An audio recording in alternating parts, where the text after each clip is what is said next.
Well, good morning, ladies and gentlemen. I appreciate your being here. I appreciate your joining us. This last study through Luke, we're in Luke 16, by the way, this morning. This last study through Luke 15 and 16, of course, this enormous series of 5 parables has been such an enjoyable study. And this just amazing. All 5 of these were delivered to roughly the same audience, and they grow in a sense of intensity. We'll look at them if we have time at the end of this little talk this morning. We appreciate your being with us. This is, of course, Prove All Things, and our study in Luke, the 16th chapter. Here we go. My name's John Welch. This is brought to you by the High School Road Church of Christ, 3103 North High School Road here in Indianapolis, Indiana. And it is a program where you can be involved. Since you're watching us on YouTube, if you're seeing us at all, while we're live, you can chat with us.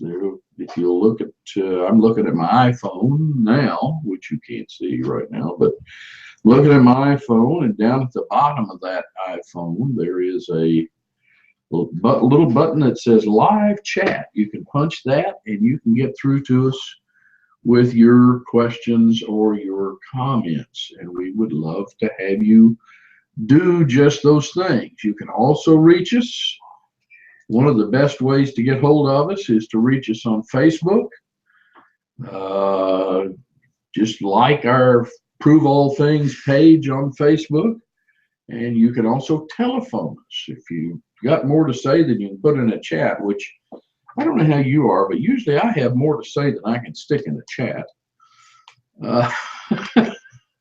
You can call us at 317-257-3000, 317-257-3000, or if you're out of the calling area, 1-800-423-2484. So we're looking forward very much to being with you, and I have joined you, and we're looking forward to your joining us very much. Let's turn to this section in Luke 16 and just read it to begin with, and then we'll think about it a while. It says in verse 19, there was a certain rich man which was clothed in purple and fine linen and fared sumptuously every day. And there was a certain beggar named Lazarus, which was laid at his gate, full of sores, desiring to be fed with the crumbs which fell from the rich man's table. Moreover, the dogs came and licked his sores. And it came to pass that the beggar died and was carried by the angels into Abraham's bosom. The rich man also died. And I lost my place. Excuse me. I'm trying to do too many things at once. The rich man also died and was buried. And in hell he lift up his eyes, being in torments, and seeth Abraham afar off, Lazarus in his bosom. And he cried and said, Father Abraham, have mercy on me, and send Lazarus, that he may dip the tip of his finger in water and cool my tongue, for I am tormented in this flame. But Abraham said, Son, remember that thou in thy lifetime receivest thy good things, and likewise Lazarus evil things, but now he is comforted, and thou art tormented. Beside all this, between us and you, there is a great gulf fixed, so that they which would pass from hence to you cannot, neither can they pass to us that would come from thence. Then he said, I pray thee therefore, Father, that thou would send him to my father's house. For I have 5 brethren, that he may testify unto them, lest they also come into this place of torment. Abraham saith unto him, They have Moses and the prophets, let them hear them. He said, Nay, Father Abraham, but if one went unto them from the dead, they will repent. And he said, if they hear not Moses and the prophets, neither will they be persuaded, though one rose from the dead. Well, as we think about this, this is a study, I think, some say a study in selfishness. And remember the group to whom Jesus is speaking. He's speaking to the Pharisees and scribes who were very skeptical, very great animosity. This is spoken in, we don't know exactly when, but in the last 3-4 months of his life. And he's on his way gradually, slowly toward Jerusalem. He's in Judea.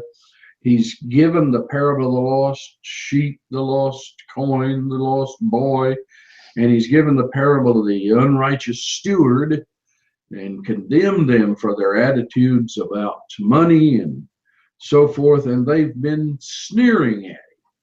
And so now this crushing parable about what the real result of them and their great wealth might be, their great wealth, their great hypocrisy might be. Usually this man is referred to as Dives, the rich man. That's the Latin word for rich, although it may not have been a name. The Lord may have intended it as a name. And every phrase in this verse adds something to the luxury that he lived in. He was clothed in purple and fine linen. And that was a description of the robes, really, of the high priest. And the robes cost an incredible sum. He feasted in luxury every day. And the word, where it says he fared sumptuously every day. You know, once in a while we have a big feed, but he did it every day. It is a word that's used for gourmet feeding on exotic and costly dishes. And so he was doing this all the time, and the everyday sort of betrays the idea that maybe he was violating the commandment about working on the Sabbath, because he was doing well every day, not just 6 days. And so the Dives, therefore, the rich man, is a figure of sort of indolent self-indulgence. And Lazarus was waiting for the crumbs that fell from his table. Now, you know, I've read that all my life, and I sort of think of, you know, the little crumbs that fall around your plate. It's not much. I think may have been a little bit more in this day and age. They didn't have knives and forks and spoons and all that sort of thing to eat with. They ate with their hands. And so you wound up with your hands dirty and greasy and messy. And in the homes of wealthy people, they would bake special bread, hunks of bread that were there merely to wipe their hands. And then that, of course, would be discarded. I got a feeling that that's what was being given. The crumbs that fell would have been that stuff that was only fit for them to wipe their hands on. Lazarus, the term Lazarus is a Latinized form of the term Eliezer, and it means God is my help. He was a beggar. He was full of sort of ulcerated sores and so helpless.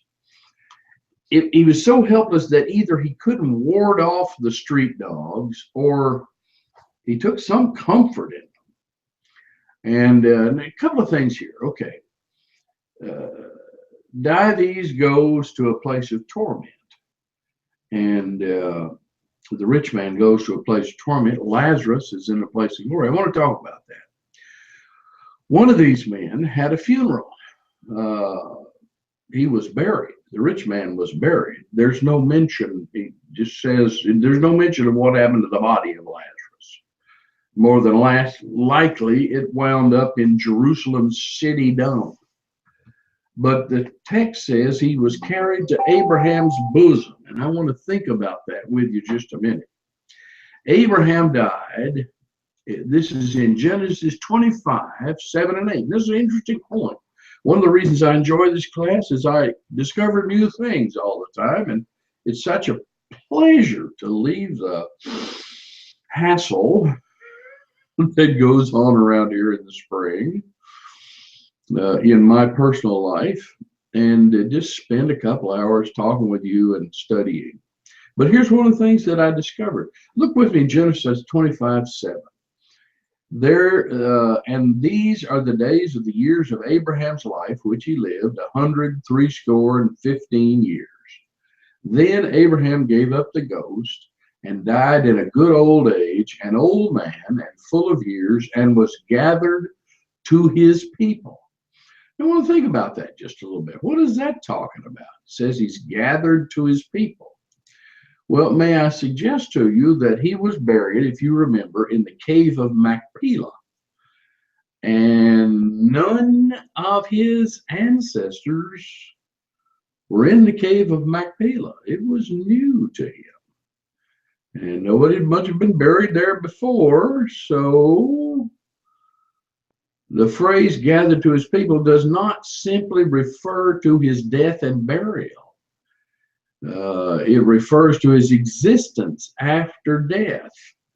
And perhaps, as in Hebrews 11 and verse 1 through 16, as it's named all those people, Noah and Adam and all the others who went before him, his ancestors, that they were still alive. And they existed after death with those who had been before. So gathered to his people is not referring just to his physical death and burial. And that's apparently the whole point of this account. Now, we can argue a lot. I'm not going to really argue too much about whether this is real or a parable. If it was real, I think there is a possibility of that, because this is the only parable, or if it is a parable, it's the only parable where the Lord names an individual. He names Lazarus for certain. If it is a parable, it's a good parable, and the Lord is not teaching untruths about the nature of things. It's not a myth. It's not mythical. It's not made up stuff. It's not a cartoon. But it does point to an intermediate state. You know, you and I don't realize, we just don't realize, you know, sometimes we get all sentimental and make silly movies about it, but there are souls around us. In 1 Samuel 28, the soul of Samuel is brought up between the witch of Endor and Saul and recognized. And Samuel recognizes and talks to them. In 2 Kings 6, God opens the eyes of Elisha's servant to see the fiery horses and chariots that are around him. In the New Testament, the apostles are allowed to see Moses and Elijah as they are transfigured with Jesus. So these spirits are around us, and the Lord is speaking of that. They're living on. Some people have argued that somehow or another the Old Testament doesn't teach a life after death, but that's just not true. For instance, in Job 19, verse 25, I know that my Redeemer liveth. He shall stand at the latter day upon the earth. You might also notice some other passages. For instance, Daniel 12 and verse 2. Many of them that sleep in the dust of the earth shall awake, some to everlasting life, and some to shame and everlasting contempt. David believed in life after death. As he speaks of his son that died, he says, now he is dead. Wherefore should I fast? Can I bring him back again? I shall go to him. He shall not return to me. In Hebrews 11:19, we're told about Abraham, that Abraham, he counted that God was able to raise him up, Isaac, as he was about to sacrifice him. He accounted that God was able to raise him up even from the dead. He believed in the resurrection from the dead, life after death. Um, in Hebrews 11 again, verse 35, many received their dead raised to life again, and others were tortured, not accepting deliverance, that they might obtain a better resurrection. Martha in John 11, I know that he shall rise again in the resurrection at the last day. And so, you can go on and on and on, but the point is that they did most assuredly believe in a life after death, and the Old Testament did teach it. Hades, spoken of here, Hades was in Greek mythology the god of the underworld. He was the son of Kronos and Rhea and the brother of Zeus. And the word came to refer to the kingdom that he ruled over, Hades, or the abode of the dead. The Greek conception was that of a place that received all the dead was divided into two regions, a place of torment, the other of blessings. And in the Septuagint version of the Old Testament, the Septuagint, without exception, uses the word Hades to translate the word Sheol, which in the Old Testament is the Hebrew word for the abode of the dead.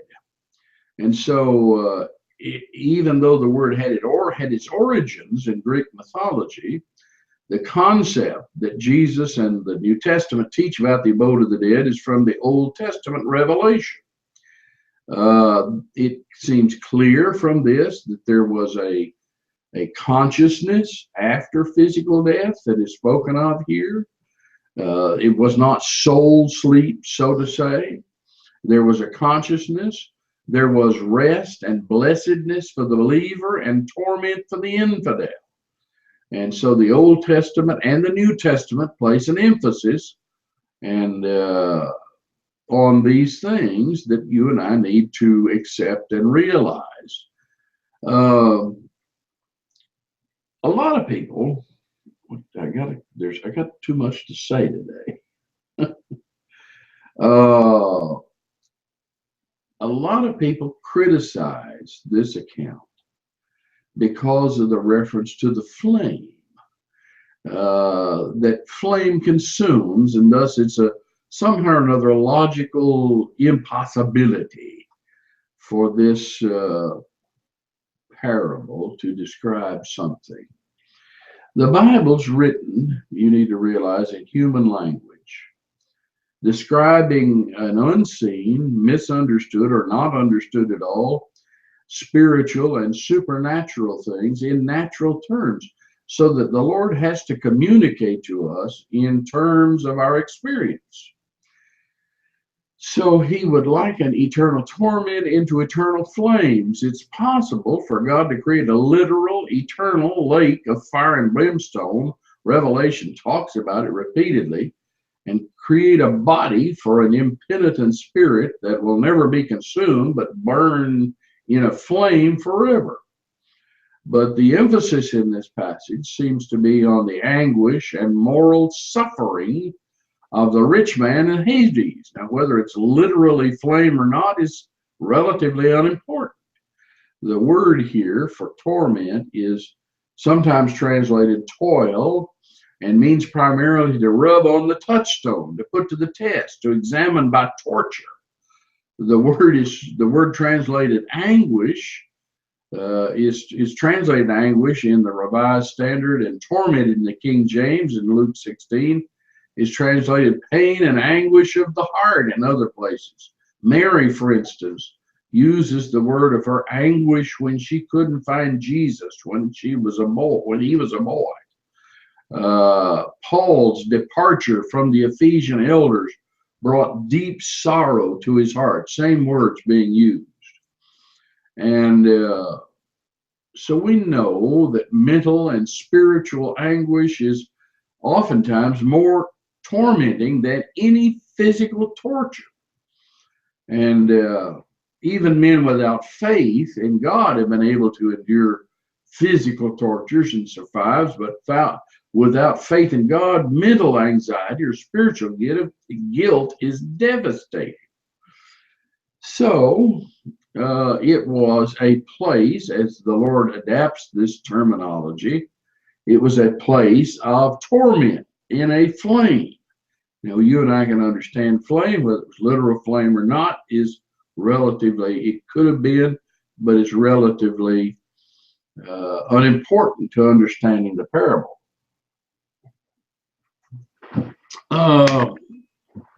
So, let me go on here. I want to deal with 2 or 3 other things. You know, you got to think about what was it that the rich man did wrong. He hadn't ordered Lazarus to be removed from his gate. He hadn't made any objections to his receiving the bread that was flung away from his table. This crumbs, as the King James calls them, he hadn't fussed about that. He didn't kick him in passing. It wasn't deliberately cruel to him. The sin that he committed was in never noticing. He sort of accepted him as part of the landscape and thought that it would be perfectly natural and that Lazarus should lie in pain and hunger while he wallowed in luxury. Somebody has said that it was not what he did that got him into hell, but it was what he did not do that got him into hell. It wasn't what he did, it was what he did not do. Now you need to think about that. It wasn't sinful for him to eat well. It wasn't sinful for him to be wealthy. He might have been amazed if you said to him that he was not caring for Lazarus, because after all, he did send him the leftover food from his table, the crumbs. But his sin was that he could look on the world's suffering and need and feel no pity. Pierce his heart.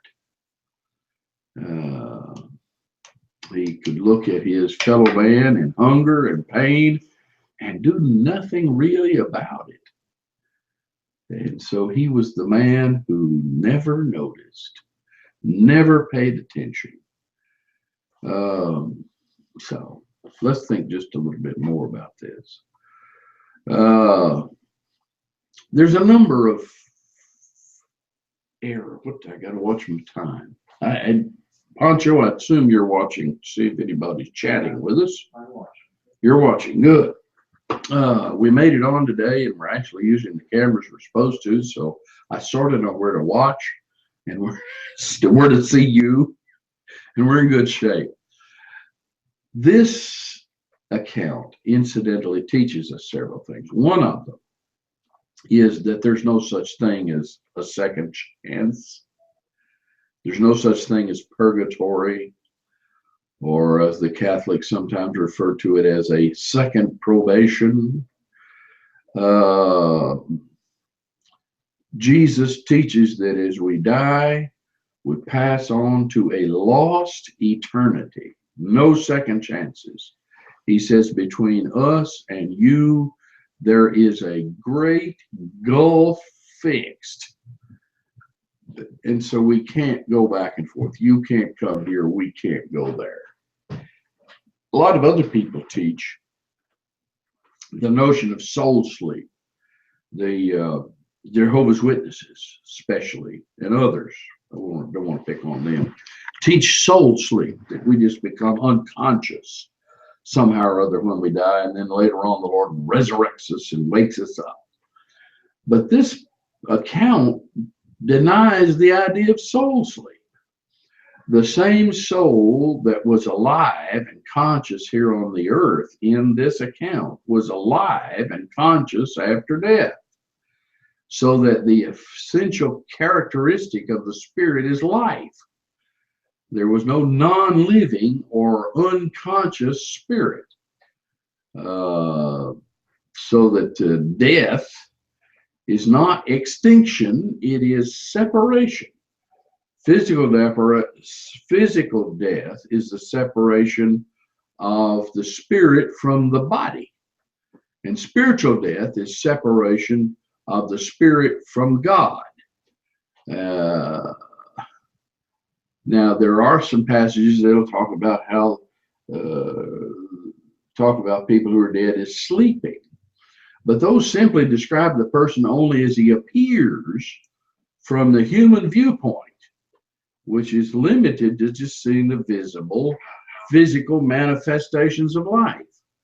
Jesus indicates plainly in this account that there is a consciousness beyond death. Abraham and the rich man recognized one another. Every now and then I hear some silly person say, well, will we know one another after we're dead? Well, yes. Jesus at the transfiguration, I don't know whether he introduced them or whatever, but somehow or another, those three disciples who were watching recognized Moses and Elias. So there was a thinking, there was feeling, they had emotions, so that there was reality beyond death. And there's no point in this account if Jesus was fibbing about that somehow or other this was just a myth. So you need to think about that as you think about eternity. And Jesus, of course, was speaking to this audience, remember, of these Pharisees who were just like this rich man. And this is a terrible warning. You know, the third thing that's taught in this is that there's no such thing as spiritism. In other words, in case somebody invites you to a seance or any number of things like that, where you're praying to the spirits, the spirits of dead men don't return. Remember what he said? They said, send him back to speak to my. First of all, he said, send him to me. He said, no, we can't go back and forth. Then he said, well, send him back to my 5 brothers to warn them. And Abraham says to him, no, there's no going back. They wouldn't hear if one rose from the dead. They have Moses and the prophets. So the spirits of dead men do not return. The only case of that was the case of Samuel with the witch of Endor, and apparently the witch and Saul, or witch especially, was as surprised as anybody when that occurred. She hadn't had that occur before, so it's sort of an exceptional case in the Testament. So the death causes all the silly movies about returning spirits and your work here is not done, we're going to send you back and all that sort of thing. Death causes a complete break with this world as far as any idea of communication is concerned. I hear all these, it makes wonderful TV to say, well, I was up and I got to heaven's door, but I was snatched back. Excuse me for the falsetto voice. The attempt to communicate with the dead is forbidden in the Bible throughout the Old Testament. And I'm sorry, but there's no, I got to see over the ridge of heaven and somebody sent me back is just not true. Lazarus couldn't go back and talk to his 5 brothers and warn them. They have Moses and the prophets. Now this, I'm saying this to try to beg you to look at your Bible. That's what the Lord's saying. If you're not going to read your Bible, if you're not going to pay any attention to it, you're not going to hear even if one rose from it. I think there is the hint of Jesus' own resurrection. Jesus rose from the dead. But if they wouldn't pay any attention to Moses and the prophets, they're not going to pay any attention to Jesus either.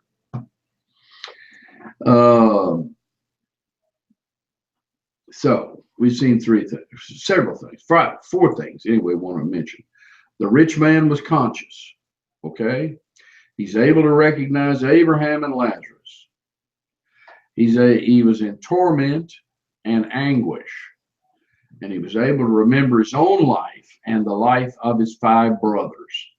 So as you understand this parable, those are some of the lessons that are taught in it. The Pharisees, these Pharisees were lovers of money and are listening and begin to scoff in the early part of this at Jesus' views about wealth.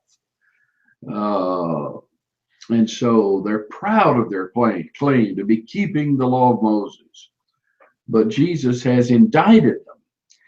And you got to remember that Jesus was being popularly accepted by the poor and the downtrodden of these folks. And so we had a question about on chat here I've got to deal with. In John 11:11, oh, let's see. I've got to look at that real quick. Right now, I don't even know what that's talking about, but let me see. I'll find it. Yes, these things said he, and after that he saith unto them, our friend Lazarus sleepeth, but I go that I may awake him out of sleep. That wasn't soul sleep, as you know. As we said, it is an adaptive thing. His body was still there. But one of the I appreciate you for bringing that up, whoever you were. But one of the interesting things about that I want to call to your attention, and I've remarked on this when I've preached on it before, is that Lazarus says nothing about what he knew of the other side. Nothing. He doesn't say a word about it. There's no testimony from him. There's no, I met Abraham while I was in the grave, or I met Methuselah, and so on. He doesn't talk about that. And I think that that's because the Lord only intended one witness from beyond the dead, and that was Jesus, to talk to them. So, let me see.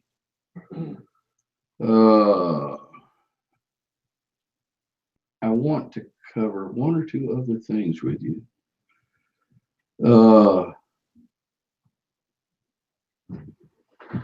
It seems a real hard thing to us about the rich man that his plea for his 5 brothers was refused. But it's a fact that if men have the truth of God, and wherever they look, there's sorrow to be comforted, a need to heal pain in people. And if that moves them with no feeling and no ethic, nothing's going to change them. Nothing's going to change them.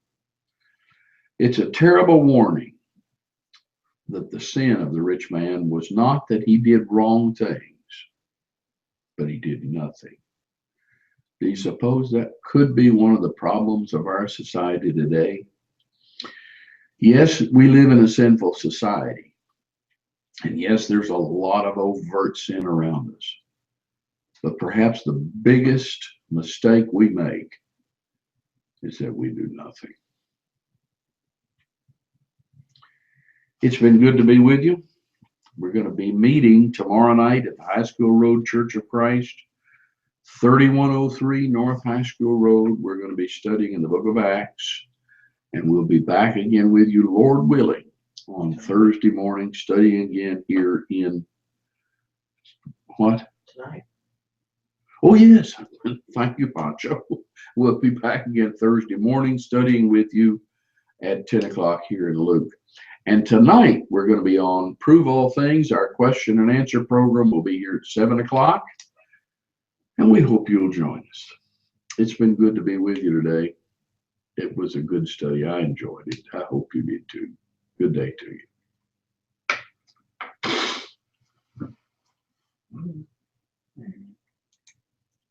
you.